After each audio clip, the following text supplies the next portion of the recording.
and he's always teasing around. So he gets overlooked, but I don't think that's fair. You know, the same thing's happening to Bisping. Weidman comes out.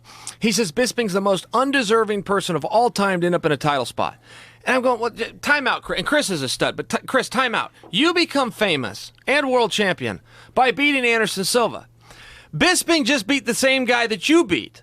Bisping just beat the same guy that put yourself over. Why does it not put Bisping over? Now he just beats Rockhold, who beat you, but Bisping's still not over. And it's kind of a weird thing. Not only does it put Bisping over, but Bisping beat Rockhold when Rockhold was fighting. He wasn't clowning around. When Chris beat Anderson, he beat him twice. He beat him once when Anderson dropped his hands and was being silly, and he got cracked.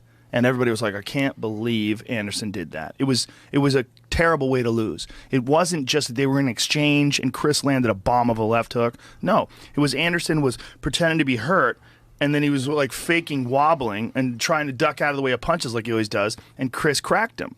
Then the second fight, he breaks his leg. I mean, he throws a kick, checks it, and breaks his leg. Granted, Chris beat the shit out of him in the first round and almost, like had him in bad trouble in that first round.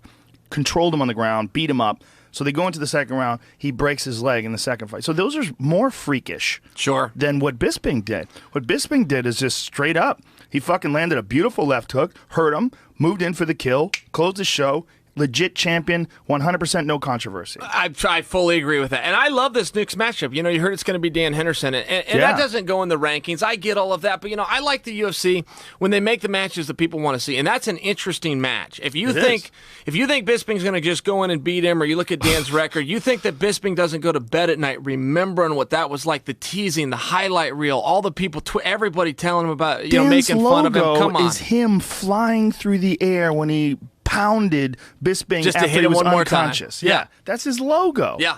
I mean, it's his highlight reel knockout. I stayed at Dan Henderson's house for a month helping him train for Vitor, and when you turn Dan's TV off at night, the remote control says lights out, and it's him hitting Bisping. That's what lights up.